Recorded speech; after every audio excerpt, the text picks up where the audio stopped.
Life is strange, double exposure. I thought that said something else. Okay, let's see. Eve. Vanguard.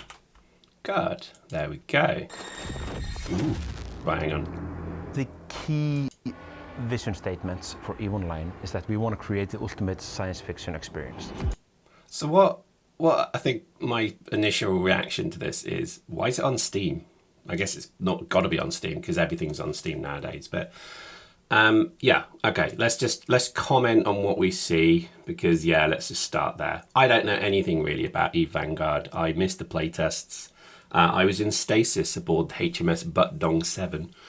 But yeah, I think I'm kind of curious, and I'm going to kind of break down, I think, my perception of this. Now, again, coming from this from a Dust 514 point of view, it does immediately strike me that it's more integrated to EVE, because you see skyhooks and things like that. So pretty good. What have we got here? We've got some exotic, exciting world that has some wreckage in the background. That's kind of cool. That could be something that's crashed. I like that there's kind of like, workers and people guarding them, or even making them work, who knows. But lots going on in this image. Let's keep playing. The Solstice event will start on June 20th and run for 11 days to July 1st. And players will be able to deploy 24/7. We're actually building on a lot of the great work that happened in playtests from December and up till now. But there's Right, post in the comments if you did any of those playtests, and let me know immediately your mind thoughts on this. I missed it, obviously, and I'm curious to know, what was it like? Did it kind of hit the button? Yeah, let me know, because I'd be curious to know. This is all very exciting, all this imagery here, sky hooks and things exploding. So again, I'm intrigued. I really am. I'm almost moist with anticipation here. Let's see what else CCB Berger has to say, which is not his real name, right? I know that, but that was not his original name. I'm sure he was called something different, but who knows? a lot that has changed.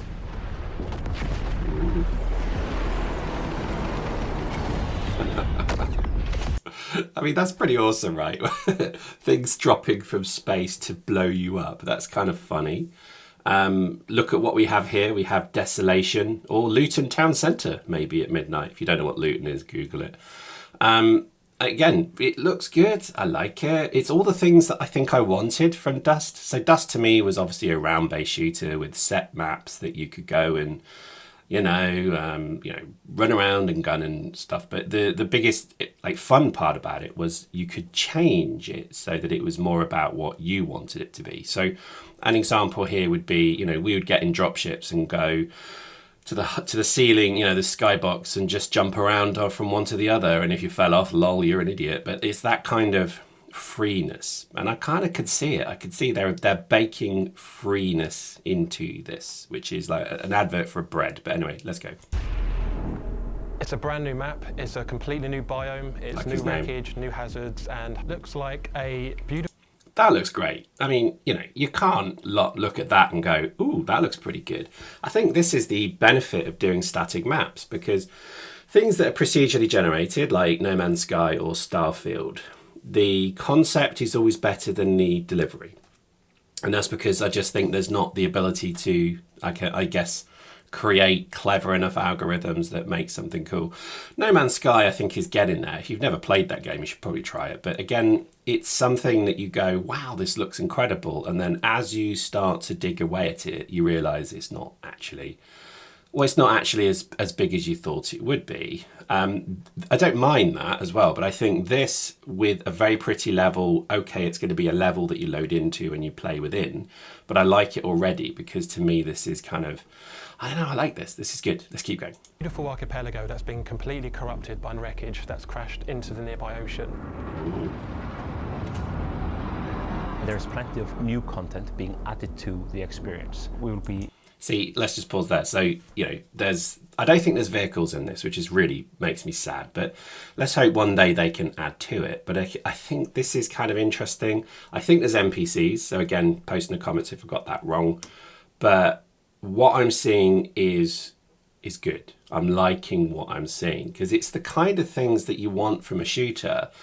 Well, it depends, because if you're someone who likes Call of Duty or Battlefield, you're kind of screwed with this game because you're not necessarily going to get that. What you're going to get is something, you know, a bit, well, I guess you're going to get bits of it, but you're going to get something that I think has the EVE, you know, wider complexity within it. So things like mining, I know those red blobby blobs are mining things. So I think there's going to be a lot of push towards that. So again, quite excited about that, but I'm kind of curious how it will be done in operation. And I think what I see here, everything about what I see here makes me really kind of quite happy. I am excited. This is good. Expanding on the industry work that we did in March, and we will also be adding new objectives for you to do to add suppression or corruption. Your activity really matters in the grander scheme of things. So mining, you know, doing things with tools. Again, some people will be very anti that. I quite like that. Look at how realistic that looks. That looks well good, doesn't it? I'm genuinely impressed, actually. I think the graphics do look very good. That's not difficult, though. Is this Unreal Engine 4? Post no comments if I got that wrong. It looks great. And I think already I'm quite excited. I do recall Juno was telling me that the guns are a bit limited. Or is it Stefan? I forget. But one of the bros was telling me that, you know, there's a bit of work to be done on guns. But you would expect that. And I think guns become the kind of polishing content you do towards the end. The world, the mechanics, that's what you focus on right now. Nothing else matters. I mean, even vehicles don't really matter at this point because you've got to make a solid run and gun shooter. I thought Dust was that. I always quite liked how Dust had this sort of feel of solidness about it. Like when you got a Flaylock and you shot it, it did feel like you were actually firing a little mini rocket.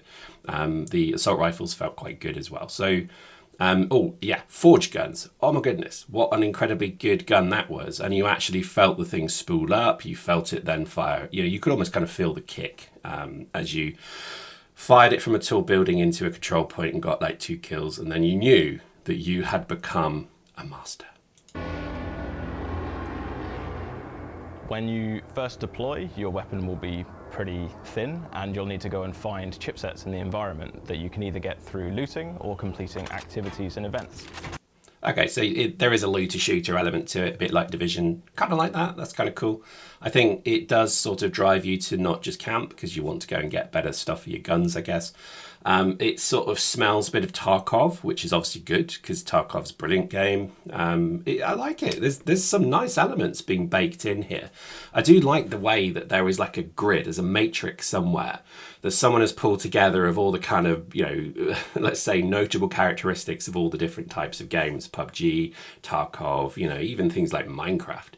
And what they do is they kind of cherry pick from that list. What kind of game are we making today? And it's like baking a cake. You kind of pick, well, let's have a looter shooter. Let's have it so you have to extract things. Let's have it so, you know, it's round based. No, it's not procedurally generated. Well, that's one group of people that probably won't look at this.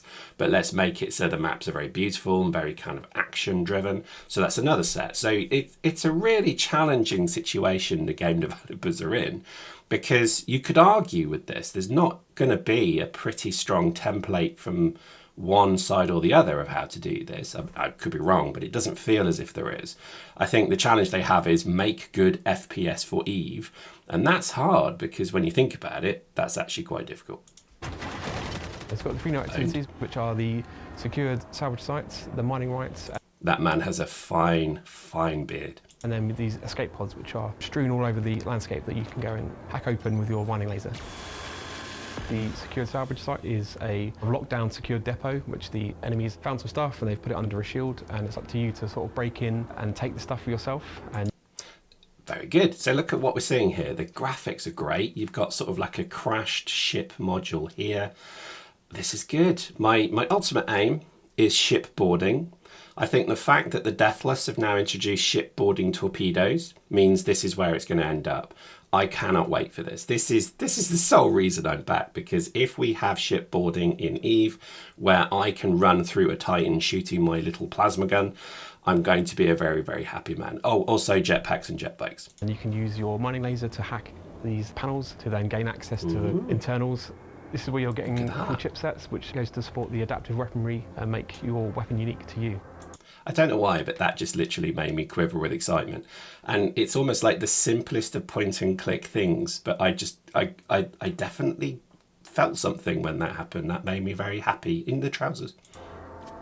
The more dangerous the activity is, the greater the chipset rewards will be. Once you collect the chipsets, you'll either have to bank and extract to be able to keep them, or on certain events, they'll automatically be sent directly to your hangar. So I don't know what your thoughts are on that, but one of the greatest gaming experiences I had for many years was the Dark Zone in Division. It was brilliant. I liked it a lot. It was scary. It was kind of terrifying at times, but the thought of getting good guns and then being a bit sort of worried about are you going to get them out, it is just great. I loved everything about that. So I'm a big fan of this. It does mean you're probably going to have to play in a group, though, because in like the Dark Zone, if you played solo, you were obviously, uber giga Chad, or you were just incredibly good, or you would probably get killed a lot and all your stuff taken. So for me, yes, I like this. This is all good. Before you next deploy, you'll have the option to go and customize. Just a sort of gripe here, because I want to be balanced in my view here. I don't like this interface. I don't know why. I actually work quite a lot in UI and products, and this to me, I don't know, it hurts my eyes a bit, but I think it does differentiate it. Let's break it down. Let's go through the various key things. The background is very jarring. It doesn't present the skin very well. The structure and the artwork behind the boxes is good, but I don't like how there's sort of, you see they're sort of unaligned here, the misaligned. The text is very good. I always think Eve has had very good text. The icons are terrible because to me, they're a bit too same. I don't like them, and I know why they've done that. That might be because they're worried about colorblind, but I do think you should include both colorblind and non-colorblind icons and just use the pattern to differentiate them with the color still there. This doesn't tell me a lot. It's good. It looks good, but I don't know. I hope this isn't the final one. If it is, then I stand corrected. But my view of it is it doesn't look quite right to me. Your weapon with those chipsets that you have. We've got this idea of the open contract, which is right, just everything happening here is a yes from me. Like, I love it. You've got like just ambushes, you've got like dudes crouching, you've got things to mine. I mean, this looks good. The mining rights event. This is an event that gets called out to the entire session, so everyone gets told about this event. You go along, you show up, and you contest that site. So let's just break this down. So this looks good. Arcade and Convict are the bros. They're going to obviously mine something here. I like it. It looks good. It looks exciting. Again, there's lots of colours, shape and movements happening here, but I'm excited to see what's happening. And I just think this looks good. This big drill comes in from space. Look at the wires. The wires, love them. People are coming in and trying to take it from you, and then you're defending it. We introduced these new gadgets. The motion scanner, which pings enemies around you. You can see what direction threats are coming from. And then you've got proximity mines, which you can place to defend those areas and those directions. And pretty good. I kind of like that. I think you can obviously craft on the go using nanites. I think somebody's told me that, or I think I watched one of Juno's videos and I saw that. Yeah, good. I like it. I think that's kind of interesting, but it does mean, I think you have to become good at the equipment then. So let's see, you've got like detecting sensors, that's very good. You've got proximity mine or motion scanner.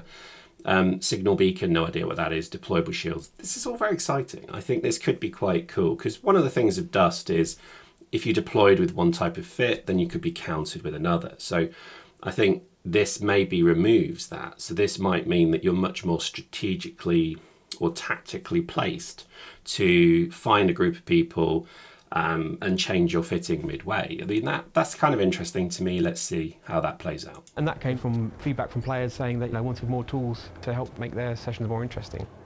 Yeah, I would agree. I think if you've got the ability to have lots of different kind of devices, like Division always did this quite well, you could have lots of different things. But I don't remember in Division posting the comments, but you couldn't change your fitting terribly easily. You had to kind of go and change it. You couldn't do it like while you're in the middle of a battle, but I could be wrong. Again, comments on this. I think skins are going to be a big part of this. I have no issue with that, because if it funds the game and if it makes people happy, you have a nice skin on your guns, totally awesome. I don't understand it one bit. That's probably because I'm slightly older. But I do like the thought that you actually have this sort of, different type of marketplace where people can earn and find rare things and sell them. I think that's really good. I think that's important, actually, because that's worked. I think it's worked quite well in Eve. Each of the weapon modes have an array of slots. So you support one scope and then 5 other generic chipset slots. And you can customize those however you like in whatever combination. You have 2 of these different modes, and those will define the 2 weapon types that you have that you can switch between on the fly. So my only question is, do I get a flaylock? That's all I care about. In the entirety of Dust 514, I loved all the guns, but the flaylock was funny, and I was amused every time I used it. Seriously though, it's good. I think the ability to kind of customize your guns is a key thing of shooting now. So remember that grid that I spoke about earlier? The ability to fit scopes and things to guns just keeps people happy, because for some reason we seem to enjoy all the fittings that can go on an AR-15 for some reason. Never quite understood why, but there we go. And if it's the same in this game, then I think that makes sense, because you have effectively something to kind of bespoke the gun to you. So if you're much more of a kind of short range person, you want a tactical scope, and if you're a sniper, then obviously you should go and throw yourself off a bridge. I'm joking, I just don't like snipers. You're going to be feeling a lot of weapon sway, you're going to feel the weapon kind of pushing against you a little bit. This makes the weapon feel much more alive, make it feel a lot more visceral in your hands. Visceral in your hands. I've heard that before, but in very different videos. So after the Solstice event, we're actually going to lay low, just gather all this incredible feedback we've gotten. There is a reason why we are kind of focusing on the EVE community first. Make sure that, like, wow, that's some wild shooting there. Do you think they were just filming that for the video? They were like, just get some footage of us shooting in a thing. It's like, yeah, okay, I'll do that. Things go in the right places, and we can really allow ourselves some time to prioritize and make sure that the next steps are even stronger. We have a free Omega in the Nest store right now, and you can claim it until midnight, June 20th. We're also going Oh, is that a turret? Again, love it. to be creating a Founders program where we'll allow a bit more access to developers, opening up dedicated Discords and getting people into focused playtests on topics that are maybe more focused and more detailed than the ones that we've been seeing till this point. So stay tuned and look forward to seeing you in space. It looks good. You know, I've probably missed loads more videos, but I'm liking what I see. My initial observation of this is that they have put a lot of work into this. It does look good. It looks exciting. I think it could be something definitely that I could enjoy. So, you know, hence why I'm back. I think this could be quite a cool thing. My kind of perception is they have been given the mandate to link it to EVE, so it has to be intrinsically linked to EVE. Everything about this picture, again, because they always sort of think about these things. Nothing is ever presented to you without a lot of, not a lot of thought put into it. And what we see here is, you know, those sky bridges, the sky hooks. You see, you know, is that a carrier, a Chimera carrier, or a couple of them in the space? You know, there's a lot of good stuff here. And again, I'm going to reiterate my wish list here. The ability to fight on the ground is wonderful, and I think it's an absolutely core part of the game. EVE Online is about spaceships, so make the game about fighting on board spaceships, so that you could be midway through a brilliant battle between, you know, a group of mercenaries storming, a freighter to try and steal the cargo, and then the freighter gets blown up and you're all dead. That's exciting. Like the scale of that, it's like, yeah, it doesn't matter how good your battle, your little strike team beta is going through through the freighter killing people. If all of a sudden, you know, some troll lord literally just detonates a doomsday on the freighter, it's like, yeah, that's it. That's cool. I love that. So I'm excited. I am, you know, very kind of moist with anticipation here about where this game is going, and that's why we're back. Hope you enjoyed that. We'll see you next time.